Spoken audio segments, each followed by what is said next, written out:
In 1962, a kid in Dayton could spin on a red stool at a 5-and-dime lunch counter while his mother bought thread and school socks 2 aisles away. The waitress slid down a paper check, the griddle smelled like onions, the pie case was close enough to stare at. Number 14 looks like a joke now, but older viewers still defend it. Number 5 turned soda fountain drama into a banana boat. And number 1 is the meal that made a counter seat feel like home. Hit subscribe because this channel saves the everyday American food rooms before they disappear twice.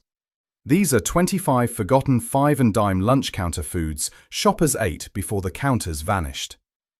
Number 25. Grilled cheese and tomato soup. Grilled cheese and tomato soup was the easiest way for a 5-and-dime counter to make a tired shopper feel taken care of. 2 slices of white bread hit the griddle with butter on the outside and American cheese in the middle. A bowl or cup of tomato soup came beside it, usually with crackers in a paper sleeve or a little dish. For a child, it was safe food in public. For a mother with a shopping bag under her stool, it was warm lunch without leaving the store. For the kitchen, it was fast, cheap, and almost impossible to misunderstand. The best part was the dip. Crisp bread into hot tomato soup, cheese pulling just enough to make you slow down. If your counter served this with oyster crackers, saltines, or a pickle on the side, I want to know which one. Number 24. Hot dog and fountain Coke. The lunch counter hot dog was not trying to be a ballpark event. It was a quick meal for someone with 10 minutes, one shopping list, and a child asking for candy near the register. A bun was warmed. A hot dog went in. Mustard, relish, onions, maybe chili if the store had it. Then came a fountain Coke, ice knocking against the glass while syrup and soda water did their work.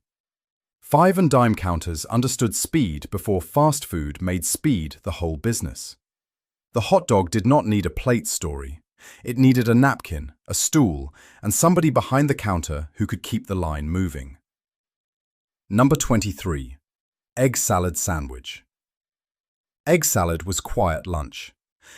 It sat in the cold case, or behind the counter, already mixed, already chilled, ready to be spread on white bread or scooped onto toast. There was no drama to it. Chopped eggs, mayonnaise, a little mustard or celery. But it worked because it was cheap protein made ahead. A clerk could eat it on break. A shopper could order it alone without feeling like she had ordered a full dinner. A kid might avoid it, then steal a bite and realize it tasted better than it looked. Egg salad sandwiches did not vanish. But the lunch counter version had its own smell. Cold filling, toasted bread, coffee, and the faint sugar of the soda fountain.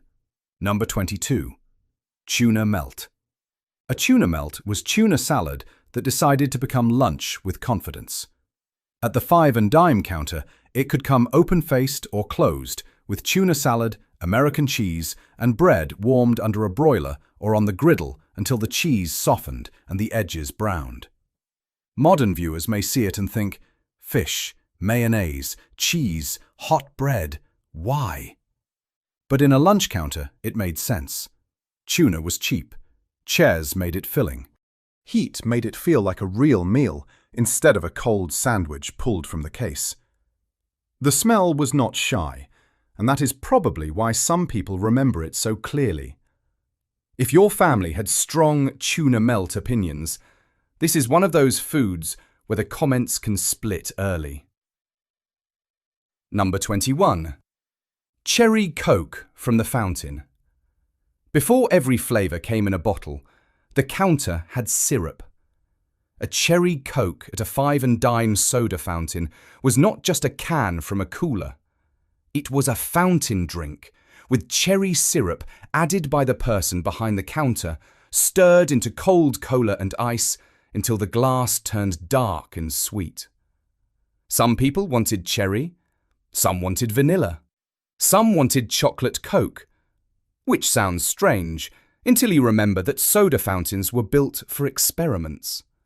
For kids, flavoured Coke made the counter feel like a laboratory, where the adult in the white cap listened to your order.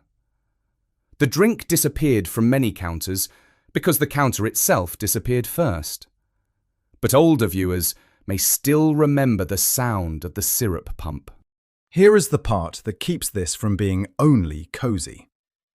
A lunch counter was not just a place to eat, it was a public room, and in some American towns, not everyone was allowed to sit at the same stool.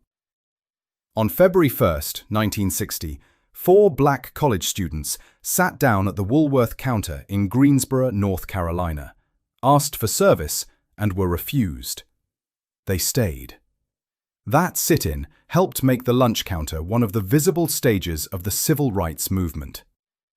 So when we talk about these counters, remember both things, the ordinary food and the fight over who got to be ordinary in public. Number 20. Meatloaf plate. Meatloaf was home food that a 5-and-dime counter could slice. A piece came from a loaf pan, thick enough to hold together, then gravy or tomato sauce went over the top. Mashed potatoes made the plate feel complete. Peas or green beans might sit beside it. It existed because meatloaf stretched ground meat, held its shape, and tasted familiar to people who did not want surprises on a lunch break. A shopper could eat it alone and feel less alone. A clerk could eat it fast and feel fed, not just filled. The plate said, "Sit down, use a fork, take 10 minutes." Number 19. Salisbury steak with gravy. Salisbury steak looked like a hamburger that had been promoted to dinner. It was usually a seasoned ground beef patty with brown gravy, mashed potatoes, and a vegetable on the side. In a 5-and-dime lunchroom, it gave people the feeling of steak without steak prices or steakhouse patience. For the kitchen, it was perfect counter food.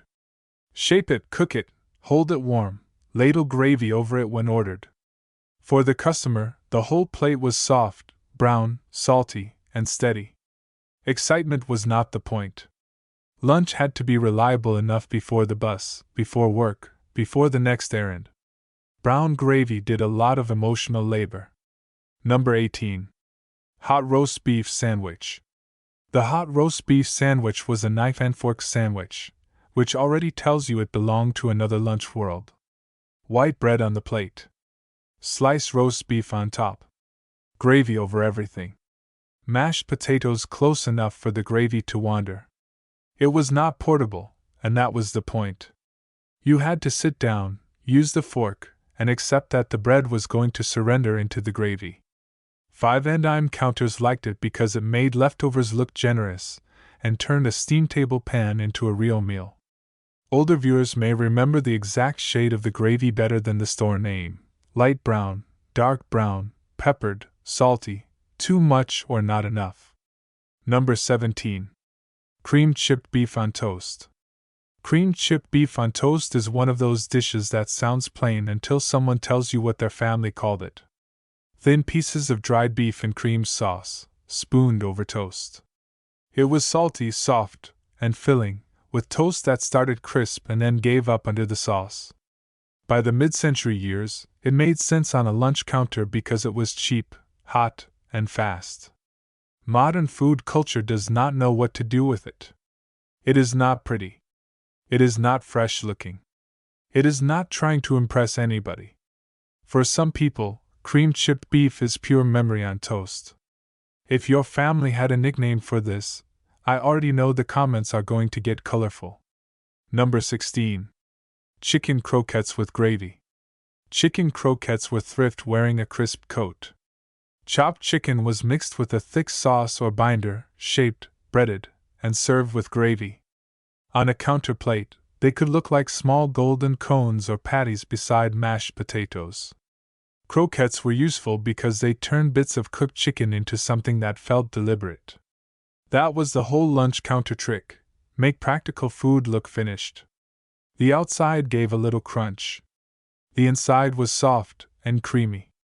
The gravy made it warmer than the ingredients probably deserved. They faded because food got faster.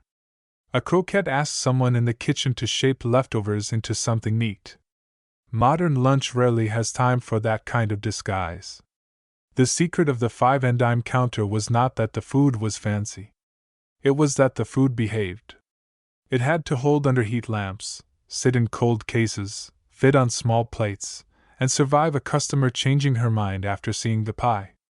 That is why so much of it was sauced, scooped, jellied, toasted, or covered with gravy.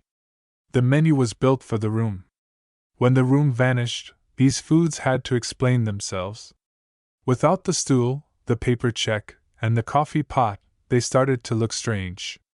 Number 15. Lime Jello Salad. Lime Jello salad was the green wobble of the lunch counter world. It might have fruit inside. It might have cottage cheese. It might have shredded carrots, pineapple, or something that made a younger person stare.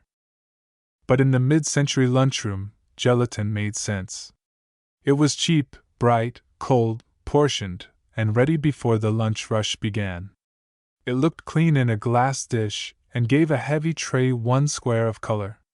For kids, Jell-O moved when the plate moved. That alone made it worth ordering. For adults, it could pass as salad, dessert, or something in between. If you grew up with the lime version, tell me what was trapped inside it. Number 14. Cottage Cheese Fruit Plate. This is the one from the opening. The cottage cheese fruit plate looks almost fake now. Cottage cheese, canned peach halves or pineapple rings, lettuce underneath, maybe a cherry, crackers beside it. It was treated like a light lunch, a diet plate, or a respectable order for someone who did not want anything fried.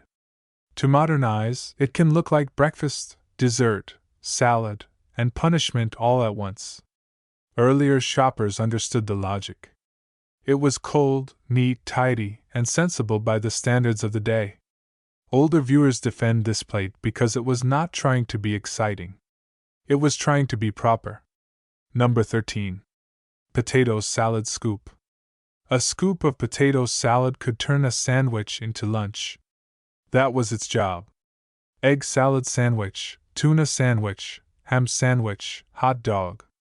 Add one rounded scoop of potato salad on lettuce, and suddenly the plate looked complete. The texture was familiar: cold potato, mayonnaise, celery, onion, mustard, maybe pickle, maybe hard-cooked egg. Every counter had a slightly different version, and every family believed theirs was better. Potato salad worked because it could be made ahead and portioned fast. It gave the plate weight without needing the griddle. This is a good comment fight: sweet pickle or dill, mustard yellow or pale, egg or no egg. Nobody argues about potato salad unless it meant something. Number 12. Liver and onions. Liver and onions is where half the room leaves and the other half gets protective. At old lunch counters, it was adult food. Liver hit the grill, onions softened beside it, and gravy tried to make the plate more forgiving. It was inexpensive, filling, and familiar to people raised when organ meats were ordinary. The smell announced itself before the plate arrived. That is why people remember it so strongly.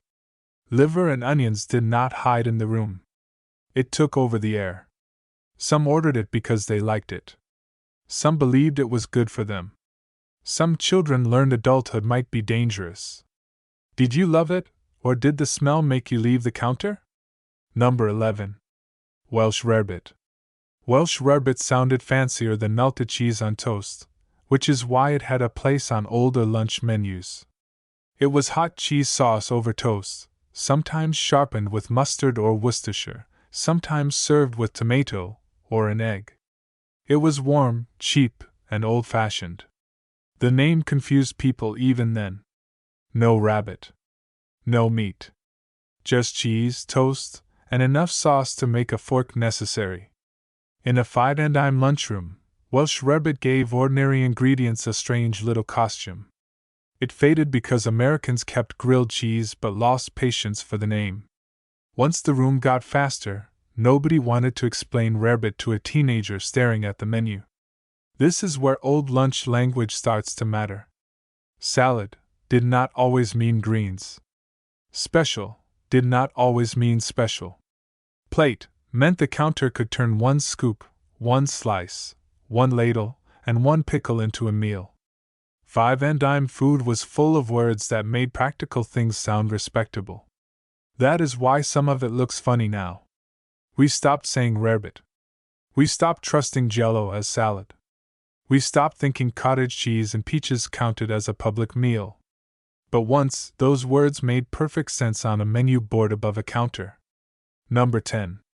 Club sandwich with toothpicks. The club sandwich was architecture. 3 slices of toast, turkey or chicken, bacon, lettuce, tomato, mayonnaise, cut into triangles and held together with little toothpicks. A club sandwich made a 5-and-dime lunch feel bigger than the store around it. It was not hard to understand, but it looked impressive.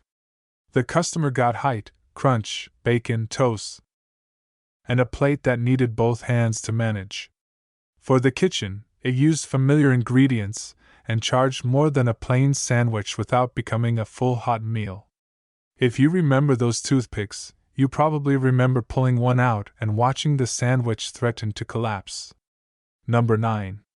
Patty melt. The patty melt was what happened when a hamburger and grilled cheese met on rye bread and decided not to apologize. A beef patty, melted cheese, grilled onions, and buttered rye went onto the griddle until the bread crisped. It belonged at a counter because the sound was part of the sale. Bread hitting the grill. Onions sizzling. Spatula scraping. Someone nearby changing their order after smelling yours. A patty melt was heavier than a sandwich and less formal than a plate lunch. It was perfect for a shopper who wanted something hot and salty without ordering meatloaf. The burger survived everywhere. The patty melt became more specific. It still feels like counter food because it needs a griddle and a little impatience. Number 8. BLT and wax paper. The BLT was summer pretending to be simple. Bacon, lettuce, tomato, mayonnaise, toast. Maybe cut in half, maybe held in wax paper, maybe served with chips. At a 5-and-dime counter, it was fast enough for lunch but crisp enough to feel special. Bacon gave salt and smell. Tomato gave juice. Lettuce gave one loud crackle. The BLT depended on timing. Too early in the year and the tomato had no soul. Too long on the plate and the toast softened. Eat it right away and it made sense. Tell me if your counter served it with chips, fries, or that one scoop of potato salad on lettuce. Number 7. Blue Plate Special. The Blue Plate Special was not one food. It was a promise. Whatever the counter had ready could become the special: meatloaf, roast beef, chicken, vegetables, mashed potatoes, a roll, maybe dessert if the place was generous. The name mattered less than the function. A shopper looked up at the board and knew the kitchen had already made the decision. The special was hot. It was ready. It was cheaper than building a meal piece by piece. For clerks, workers, retirees, and mothers with children, that mattered. The Blue Plate Special faded when lunch got branded. Combos replaced specials. But if your town had a 5-and-dime counter, I want to know what the special was on the day people still talk about. Number 6. Beef stew with crackers. Beef stew was the lunch counter's cold weather answer. It sat in a pot or steam well, thick with potatoes, carrots, onions, peas, and pieces of beef that had given everything they had to the gravy. A bowl of stew came with crackers, sometimes a roll, sometimes nothing else because it was already its own argument. It worked because stew held heat, stretched meat, and smelled like more effort than service required. The counter worker could ladle it fast. The customer could stop rushing for a minute. Beef stew did not vanish from America, but it lost that lunch counter setting: the bowl, the crackers, the spoon, and the coat still buttoned because it was cold outside. Then the replacement world arrived. Fast food counters got faster. Mall food courts got louder. Suburban discount stores got bigger. The old 5-and-dime chains lost the downtown foot traffic that had fed their lunch counters for decades. Woolworth closed its remaining U.S. stores in 1997, and by then the lunch counter had already become memory in many towns. The new world could give you a burger, fries, pizza, and a soda in a paper cup. What it could not quite give you was lunch inside a store that also sold sewing needles, school glue, and birthday candles. Number 5. Banana split. The banana split did not belong only to 5-and-dime stores, but 5-and-dime soda fountains knew exactly what to do with it. A banana was split lengthwise into a long dish.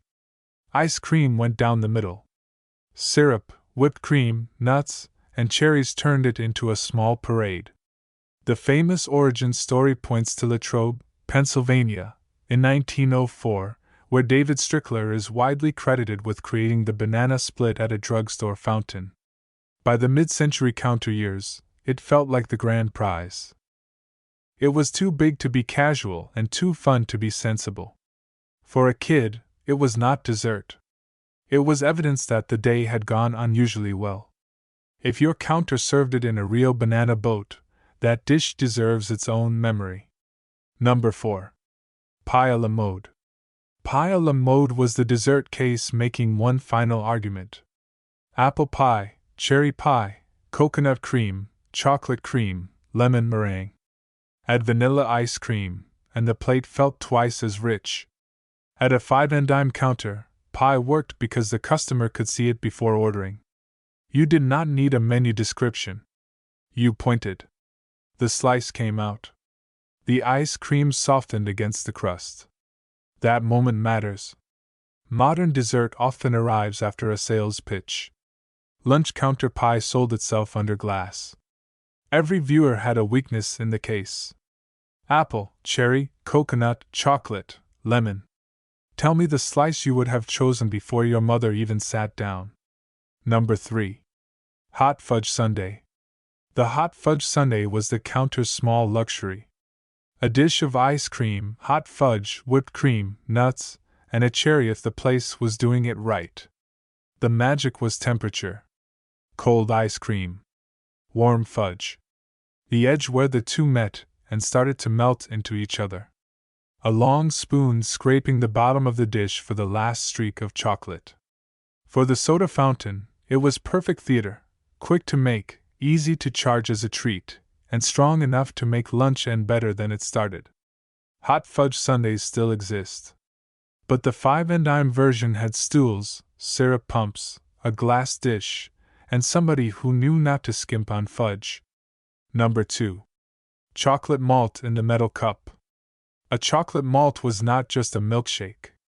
It had malted milk powder, ice cream, milk, chocolate syrup, and the sound of the mixer behind the counter. The best part was the metal cup. The fountain worker poured the drink into a glass, then set the extra beside it in the cold mixing cup. That second pour felt like a secret bonus. The straw was too narrow. The first sip was too cold. The malt flavor made it taste older than a regular shake. If you remember chocolate malt, vanilla malt, or strawberry malt, say which one your counter made best. This is one of those drinks people defend by memory, not logic. Number 1. Lunch counter hamburger and fries. If one food can stand for the 5-and-dime lunch counter, it is the hamburger and fries. Not because it was rare. Because it was everywhere. A small beef patty hit the flat top. Onions cooked nearby. The bun warmed. Fries came from the basket or the hot well, salted fast, served beside the burger with ketchup in a little cup or a bottle already on the counter. A hamburger at a 5-and-dime did not feel like fast food yet. It felt like counter food. You could watch it being made. You could hear the spatula scrape. You could smell onions from 2 aisles away while somebody else bought thread, comic books, light bulbs, and a birthday card. That is why it belongs at number 1. The hamburger and fries carried the whole world: cheap lunch, public stools, paper checks, soda glasses, kids spinning, clerks rushing, shoppers resting, and one more burger on the grill. It was ordinary food in an ordinary room. And that ordinary room is what disappeared. The food did not all vanish. You can still get a hamburger. You can still get a milkshake. You can still get pie, soup, grilled cheese, and a hot dog. But the 5 and dime counter put them together in a way America does not build much anymore. It was lunch inside a store that sold everything small and useful. It was where a child learned patience, a clerk got 10 minutes off her feet, a shopper rested before the bus, and in some towns, people fought for the right to sit down and be served like anyone else. That is why these meals matter more than the menu looks. Tell me the 5 and dime counter your town had: Woolworth, Kresge, W.T. Grant, G.C. Murphy, Kresge, or a local store only your town remembers. And if one food deserves to come back first, I want the store name, the counter seat, and exactly what was on the plate.